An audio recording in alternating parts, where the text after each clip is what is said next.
मम्मा, पकौड़े बहुत टेस्टी बने हैं। सच में एकदम जबरदस्त। बस बाहर बारिश और हो रही होती तो इन पकौड़ों का मजा दोगुना हो जाता। हाँ तो उसमें क्या देर है, टीवी पर बता रहे थे हफ्ते भर में मॉनसून आ जाएगा। और सुनिए, बारिश से पहले छत का काम भी करवाना है। हाँ, तुम चिंता मत करो, मैंने मिस्त्री से बात कर ली है। वो कल से ही छत की मरम्मत शुरू कर देगा और 2-4 दिनों में काम पूरा भी हो जाएगा। बस खर्चा हो जाएगा इस सब में। आप चिंता मत कीजिए, हम थोड़ा हाथ रोक कर खर्च करेंगे, फिर सब ठीक हो जाएगा। लेकिन छत की रिपेयरिंग जरूरी है, वरना बारिश में इस बार भी छत टपकने लगी तो बड़ी मुसीबत हो जाएगी। सही बोल रही हो। चलो अब मैं चलता हूँ, शाम को मिस्त्री आएगा तो उसे पूरी छत दिखा देना। अच्छा जी, आप चिंता मत कीजिए। ये एक मिडिल क्लास परिवार है। यहाँ कमाई जरूरत के हिसाब से है, लेकिन खुशियां भरपूर हैं। किसी को किसी से कोई शिकायत नहीं। 2 कमरों का अपना छोटा सा मकान है और रहने वाले बस 3। भैया, पिछली बार यहाँ से बहुत पानी टपका था, तो यहाँ थोड़ा ज्यादा मसाला लगाना, और वो वहाँ पर भी। अरे मैडम जी, यहाँ वहाँ नहीं, आपकी पूरी छत पर मसाला लगेगा। भाई साहब ने जितना बताया था उससे ज्यादा का काम है आपका, खर्चा बढ़ेगा। अच्छा, वो आप इनसे बात कर लीजिएगा, पर काम तो करवाना ही है, वो भी बारिश शुरू होने से पहले। खर्च बढ़ा, लेकिन फिर भी किसी तरह मैनेज करके छत की मरम्मत अच्छे से हो ही गई, और वो भी बिल्कुल ठीक वक्त पर। उधर बारिश भी बिल्कुल ठीक वक्त पर शुरू हो गई। और फिर आहा, कितना बढ़िया मौसम है। मीरा, अब बनाओ तुम पनीर के पकौड़े, बिल्कुल वैसे जैसे उस दिन बनाए थे। हाँ, अब पकौड़े तो बन जाएंगे, पर पनीर के नहीं, सिंपल आलू प्याज के बना देती हूँ। देखिए, छत के काम में ना काफी पैसे खर्च हो गए, तो थोड़ा सोच समझ कर चलेंगे तो हमें ही दिक्कत नहीं होगी, है ना? ठीक है, आलू प्याज के ही बना लो, वो भी तो बढ़िया बनाती हो तुम।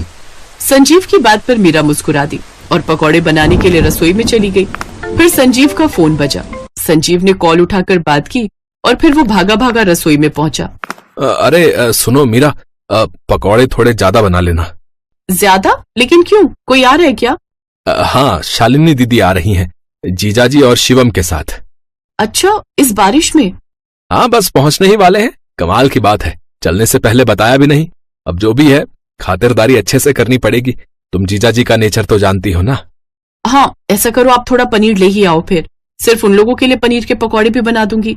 ठीक है, तुम बाकी सामान की भी लिस्ट बना दो, मैं सब ले आता हूँ। शालिनी संजीव की बड़ी बहन थी, जो अचानक ही अपने परिवार के साथ उसके घर आ रही थी। बारिश में भीगते हुए संजीव सारा सामान लेकर आया और मीरा फटाफट काम में लग गई। और फिर कुछ ही देर में शालिनी अपने पति सुरेश और बेटे शिवम के साथ संजीव के घर पहुंच गई। पाए लागू दीदी, कैसी आप? ओह, भीग गए आप लोग तो। हाँ, अब क्या करें, कार भी हमारी एंड टाइम पर खराब हो गई, वरना ऐसे ऑटो से नहीं आना पड़ता। अरे आप लोग पहले बता देते तो मैं लेने आ जाता। अरे तो भी कौन सा फर्क पड़ जाता है? अरे कौन सा तुम्हारे पास कार है भाई, है? आना तो फिर भी ऑटो से ही पड़ता ना, वो भी इस कीचड़ से होकर। हाँ रे संजीव, तू तो बोल रहा था कि तेरे यहाँ रोड बनने वाली है। अरे यहाँ का हाल तो पहले से भी बुरा हो गया। पता है, कोई ऑटो वाला इधर आने को राजी नहीं था। तेरे जीजाजी को 100 रुपए एक्स्ट्रा देने पड़े, तब जाकर माना ये ऑटो वाला। अब क्या कहूँ दीदी, कुछ महीने पहले सुना तो था कि रोड बनने वाली है, फिर बात आई गई हो गई। अब ये छोड़िए ना, मीरा ने गर्मा गर्म पनीर के पकौड़े बनाए हैं आप लोगों के लिए। और बताइए जीजाजी, फैक्ट्री का काम कैसा चल रहा है? अरे बहुत ही बढ़िया है, हमें तो सांस लेने की फुर्सत भी नहीं है, लेकिन क्या करें, तुम्हारी दीदी ने तुमसे मिलने की जिद पकड़ ली तो आना पड़ा, सब छोड़ छाड़ कर। हाँ, तो इकलौता भाई है मेरा। और सुन लीजिए, साफ साफ कह देती हूँ, इस बार अच्छे से रुक कर जाना है मुझे। पिछली बार की तरह नहीं कि बस 2-4 दिन रुक कर वापसी का टिकट बुक करने लगे। हाँ, दीदी बिल्कुल ठीक कह रही हैं। वैसे भी कौन सा आप लोग रोज रोज आते हो? क्या बात है, मीरा कुछ नहीं बोल रही? हमारा आना अच्छा नहीं लगा क्या उसे? अरे नहीं दीदी, बस सोच रही थी कि डिनर में क्या बनाऊं। शालिनी और उसका परिवार यहाँ मेहमान नहीं बल्कि बिन बुलाई आफत बनकर आए थे, जिसे ना चाहते हुए भी अब संजीव और मीरा को झेलना ही था। बात सिर्फ खाने पीने तक होती तब भी ठीक था, घर की हर चीज को लेकर इन तीनों के नखरे ही अलग थे। मम्मी, हमारे पास 2 कमरे हैं, फिर भी हम जमीन पर क्यों सो रहे हैं? वो शिवम भैया को अकेले सोने की आदत है ना, इसलिए। अब कोई बात नहीं बेटा, कुछ ही दिनों की तो बात है। कुछ दिन की नहीं मीरा, मुझे तो इस बार दीदी का लंबा दौरा लगता है। मुझे तो टेंशन खर्चे पानी की है, छत की रिपेयरिंग में पहले ही बहुत पैसे खर्च हो गए। आप चिंता मत कीजिए जी, मेहमान भगवान समान होते हैं, उनकी आवभगत में कोई कमी नहीं होनी चाहिए। आप ऐसा कीजिए, मेरी एक सोने की अंगूठी कल जाकर गिरवी रख दीजिए, फिलहाल काम चल जाएगा उससे। फिर आगे जब संभल जाएंगे तो छुड़वा लेंगे उसे। तो नौबत यहाँ तक आ पहुंची थी। और फिर एक दिन, चुप कर, थोड़ा एडजस्ट कर ले जब तक सारा मामला सुलट नहीं जाता। हाँ, तेरी मम्मी ठीक बोल रही है। मैं तो कहता हूँ बारिश का अच्छा बहाना मिल गया है तो 1-2 महीने यही रह लेते हैं। बट पापा, यहाँ बहुत दिक्कत है, रूम कितना छोटा है। अरे बस कर, वहां अपने मोहल्ले में जो कुश्ती करके आए वो कम है क्या? पड़ोसी के लड़के की सारी हड्डियां तोड़कर रख दी। वो तो अच्छा हुआ कि हम तेरे कांड के बाद फौरन यहाँ चले आए, वरना भी पुलिस स्टेशन की हवा खा रहा होता तू। इस बातचीत को सुनकर मीरा को सब समझ आ गया कि उसके नखरीले ननद नंदोई आखिर क्यों उसके यहाँ टिके हुए हैं। और फिर काफी सोचने समझने के बाद उसने इस मुसीबत का एक हल निकाला, जिसमें उसका साथ देने के लिए संजीव और शानू भी तैयार थे। मम्मा सुनो, बाहर पुलिस आई है। क्या पुलिस? पर क्यों? अब पता नहीं, सभी घरों में जाकर पूछताछ कर रहे हैं। लगता है किसी को ढूंढ रहे हैं। पड़ोस वाले शर्मा जी बता रहे थे कि कुछ मार पिटाई का मामला है। अभी बस हमारे यहाँ ही आने वाले हैं वो लोग। मम्मी अब क्या करें? हमें क्या करना है? जो करना है वो पुलिस करेगी और उसके साथ करेगी जिसे वो ढूंढ रही है। तुम क्यों टेंशन ले रहे हो भांजी जी? हाँ, हमें क्यों कोई टेंशन होगी? सालिनी, आओ जल्दी से सामान पैक करो भाई। वो फैक्ट्री से फोन आया है, फैक्ट्री से। हम अभी निकलेंगे। अच्छा। अरे ऐसे कैसे? इतनी जल्दी नहीं जाने दूंगी मैं आप लोग को। और फिर आप लोगों की टिकट भी तो नहीं हुए। हाँ जीजा जी, बाहर बारिश भी बहुत तेज हो रही है। इस मौसम में कैसे जाएंगे आप लोग? वो सब हम देख लेंगे भाई, लेकिन अभी हमें फौरन जाना होगा। अरे सालनी, अरे जाओ भाई, मैं जल्दी से कैब बुक करता हूँ। चलो जल्दी करो। संजीव और मीरा की तरकीब काम कर गई। ये बिन बुलाए मेहमान जो महीनों टिकने का प्लान बना रहे थे, कुछ ही मिनटों के मेहमान बनकर वहां से भाग निकले। और तब जाकर संजीव और मीरा ने अपने ही घर में चैन की सांस ली।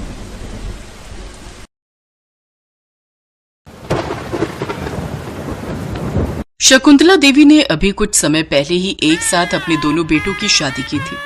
शकुंतला की बड़ी बहू आंचल गोरी और सुंदर थी, जबकि उसकी छोटी बहू काजल काले रंग की थी। आंचल अक्सर काजल को उसके काले रंग की वजह से खूब खरी खोटी सुनाती थी। ऐसे ही एक दिन, ए कल्लो, देखना तेरे जैसे बादल पूरे आसमान में मंडरा रहे हैं। अब जा, जल्दी से जा और मेरे लिए गर्मा गर्म पकौड़े तल कर ला। जेठानी जी, लेकिन बेसन नहीं है घर में। तभी शकुंतला भी वहां आ जाती है। अगर बेसन नहीं है तो जाकर बाजार से ले आ। लेकिन माँ जी, बाहर तो बारिश हो रही है। हाँ तो क्या हुआ? तू उसमें डूबकर मर थोड़ी न जाएगी। और मर भी गई तो हमें कुछ ज्यादा असर नहीं पड़ने वाला। जानती हूँ, मुझे आपसे यही उम्मीद है।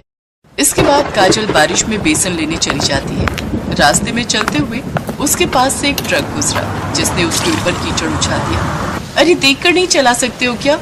बेचारी काजल कीचड़ में सनी हुई घर पहुंचती है। उसे देखकर आंचल चिल्लाते हुए कहती है, आ भूत भूत। अरे जेठानी जी, मैं हूँ काजल।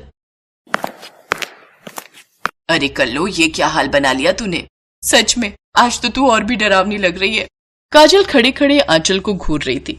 तभी शकुंतला ने उससे कहा, अरे तू मेरी चांद जैसी बहू को क्यों घूर रही है? उसे अपनी काली नजर लगाएगी क्या? जा, अब जाकर नहा ले, कितनी गंदी बदबू आ रही है तुझसे। बेचारी काजल अपने कमरे में नहाने चली जाती है। शाम को जब उसका पति प्रभात ऑफिस से आता है तो अपनी माँ से पूछता है, माँ काजल का है? पड़ी हुई है अपने कमरे में। जरूर आपने ही कुछ कहा होगा। हाँ, तू तो हमारे ऊपर ही शक करेगा। पता नहीं उस कल्लो ने तुझ पर क्या जादू किया हुआ है। माँ, आपकी इन्हीं सब बातों से तो मैं परेशान हूँ। खैर, आपसे मैं बाद में बात करूंगा। काजल अपने कमरे में रो रही थी, लेकिन प्रभात के आते ही उसने अपने आंसू पोंछ लिए और उन्हें छुपा लिया। रुको, मैं अभी तुम्हारा मूड ठीक कर देता हूँ। ये लो। ये हार आप मेरे लिए लाए हैं? नहीं, पड़ोसन के लिए लाया हूँ। सोचा तुम्हें दिखा दूं। क्या आप भी ना।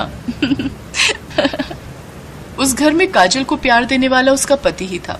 शकुंतला की बड़ी बहू गोरी चिट्टी थी, जिस वजह से शकुंतला उसे बहुत प्यार करती थी, जबकि काजल को अपने काले रंग के कारण अक्सर गालियां और ताने ही मिलते थे। ऐसे ही एक दिन, आह आह, क्या हुआ बड़ी बहू? सासू माँ, रोटियां बनाते वक्त हाथ जल गया। बहू, तू तो वैसे ही इतनी नाजुक है। आखिर किसने कहा तुझे रोटियां बनाने को? तू अभी रुक। काजल, अरे ओ काली बहू। जी माँ जी। बेशरम कहीं की, तुझे अकल है या नहीं? तेरी जेठानी रसोई में रोटियां बना रही है और तू अंदर आराम फरमा रही है। देख तो बेचारी का हाथ भी जल गया। जाकर रोटियां बना। काजल किचन में जाकर रोटियां बनाने लगती है कि तभी बाहर तेज बारिश शुरू हो जाती है। अरे मैंने तो छत पर कपड़े डाले थे, सब भीग गए होंगे। बेचारी काजल अकेले ही जाकर सारे कपड़े उठाकर लाती है, जिसमें वो खुद भी पूरी भीग जाती है। अरे ओ काली बहू, कहाँ घूम रही है? ये ले, ये मेरी साड़ी धो दे, मुझे कल पहनना है इसे। इन सब के बीच बेचारी काजल को अपने गीले कपड़े बदलने तक का भी वक्त नहीं मिला और उसको बुखार ने जकड़ लिया। अरे ओ काली बहू, ये तो तुझे अच्छा बहाना मिल गया आराम करने का। नहीं माँ जी, मुझे सचमुच बुखार है। अच्छा ठीक है, चल तू दवाई खाकर आराम कर, आज का काम आंचल बहू देख लेगी। क्या मतलब आपका आंचल बहू देख लेगी? मैंने अकेले काम करने का ठेका थोड़ी ना लिया है। ये क्या मतलब? बहू तू भी इस घर की बहू है और काजल की ही तरह तेरे ऊपर भी इस घर की सारी जिम्मेदारियां हैं। सासू माँ, मुझे ये सब बहू और जिम्मेदारियों के पाठ मत पढ़ाइए। अगर मैं बहू हूँ तो आप भी तो इस घर की मुखिया हो, तो सारी जिम्मेदारियां आपके ऊपर भी हैं। और वैसे भी मेरे पापा करोड़पति हैं, तो मुझे ये सब घर के काम काज करने की कोई जरूरत नहीं है और ना ही मेरे पास पैसों की कमी है। शादी के बाद अपनी पहली बारिश के मौसम को मैं इस तरह वेस्ट नहीं जाने दे सकती। बाहर कितना रोमांटिक मौसम है और आप चाहती हैं कि मैं चूल्हा चौका करूं? ना बाबा ना। इसलिए मैं और ये तो चले 5 स्टार होटल में डिनर करने, और हाँ, आज रात हम वहीं स्टे करेंगे, आप अपना खुद देख लीजिए। इतना कहकर आंचल वहां से चली जाती है। इसके बाद शकुंतला को ही घर के सारे काम करने पड़े। तब उसे अपनी छोटी बहू काजल की अहमियत समझ में आई। शकुंतला काजल के पास गई और उससे माफी मांगने लगी।